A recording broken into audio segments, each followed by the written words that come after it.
Hi there.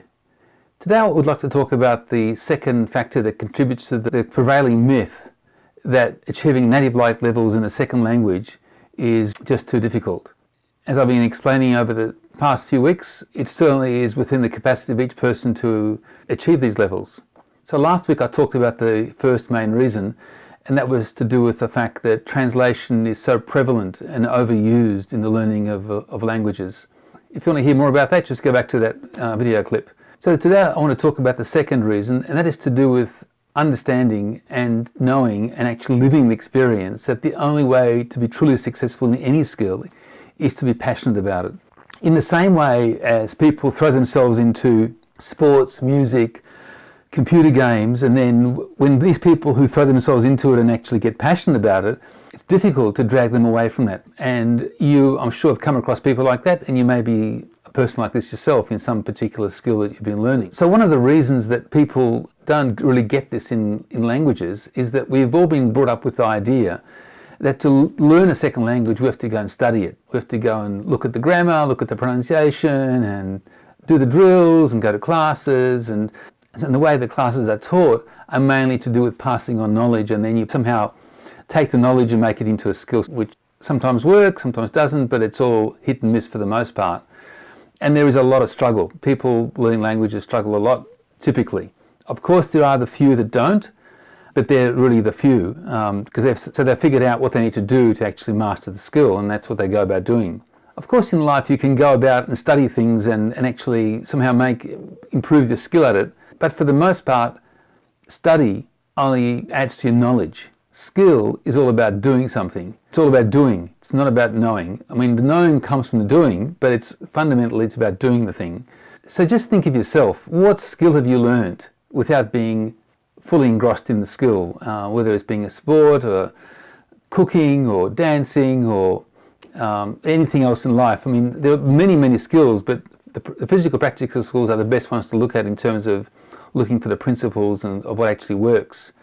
But there are all kinds of other kind of skills like communication skills and emotional skills and so forth and so on. But I want to ignore that for the time being, because the principles are a bit harder to extract for us in this short time that we have here. So just think of children that when they learn the skills they do when they're young, they throw themselves into it.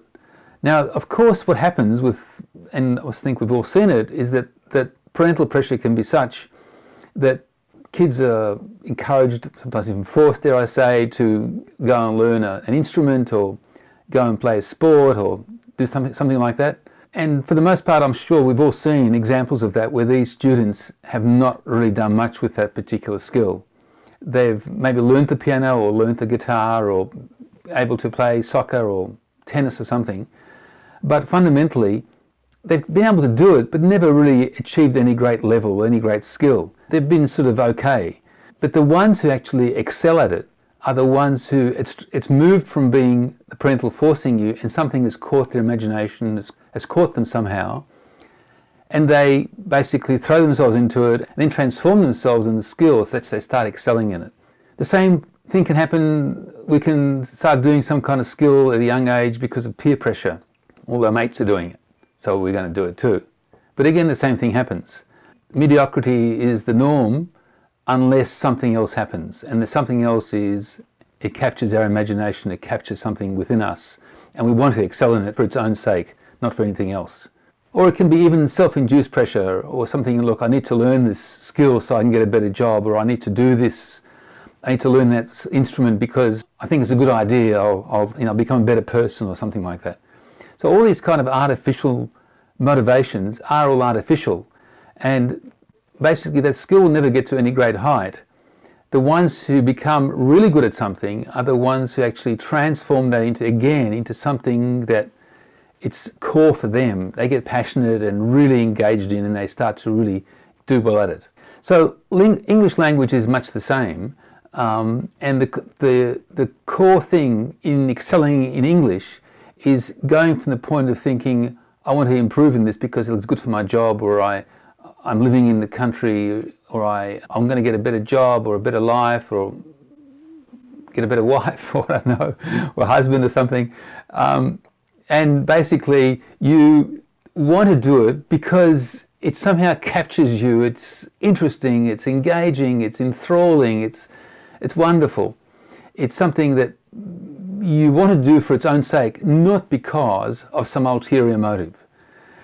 And it's that kind of attitudinal shift that has to happen if somebody actually is going to take off and start to reach the native-like levels.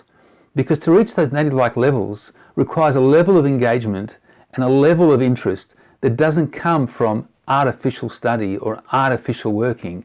It has to be organic. It has to be learning as you're doing the thing, learning as you're speaking, and being involved in it so deeply and with such interest and such wonderment that it captures you and you just want to keep improving all the time, and that's just what sets you on fire. It makes you excited. It sort of gets you up in the morning. It keeps you going all day.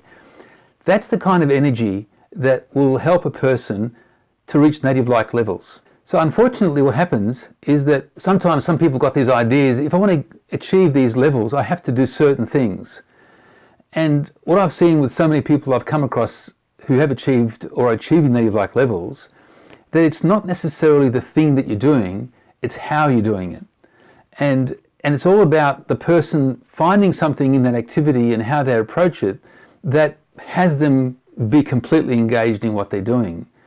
And so a lot of the practices, the traditional ones that people refer to or think about, like imitation or translation or memorization or study, actually take you away from being engaged in what you're doing and actually lead you on a path of being disengaged, of not really enjoying and not really getting the results you're looking for. And that's a big problem. So for somebody like yourself maybe, who wants to achieve native-like levels, I encourage you to find that spark in yourself, to find that interesting thing, to find that activity, whether it's watching movies or whether it's reading a book or whether it's talking to people, that actually has you want to do more of it, and you find that by wanting to do more, and because you want to do it better, and because you want to sort of excel at it, because it's something that you find that it's going to give you satisfaction, your skills actually improve. And that's the way improvement's going to happen. To give you an example, for the first few years of my teaching career, I was what I call, let's say, a mediocre, some would say maybe a bad teacher. I wouldn't disagree with that at all. And then I came across some ideas and an educationalist that have actually completely transformed my views and understanding of what teaching is and what learning is. And out of that experience, I got really inspired and really passionate about understanding learning and understanding teaching and becoming a better teacher. And I found myself pulled into this experience of teaching and of becoming a better and better teacher and of becoming better and better understanding what actually is involved in all aspects of teaching. And that's kept me going for, we could say 40 years basically. And nothing has stopped me since. I mean, I'm still as passionate now as I was, say, 40 years ago. And I really enjoy what I'm doing. And that's why I believe I've become, I think a really good teacher, because of that passion I have for what I'm doing. And it's the same thing for you learning a language. Once you find that, you can become excellent and excel in your learning, and you can get to native-like levels. So, if you want to get to these levels, I encourage you to find ways and find the ideas, or find the inspiration, find whatever you're looking for that will enable you to make that shift. And find ways of learning and find ways of doing things that will encourage you to keep going in that way of learning, rather than take you back to ways of learning that really take you away from that kind of feeling, from that kind of experience. So I hope this discussion has helped you clarify for yourself what you can do to move towards native-like expression, native-like production, native-like speaking. And has also helped you to basically to take away the second leg of this myth that adults are not able to become native-like speakers in a new language. Till next time, enjoy your learning. All the best. It's been Andrew Weiler here.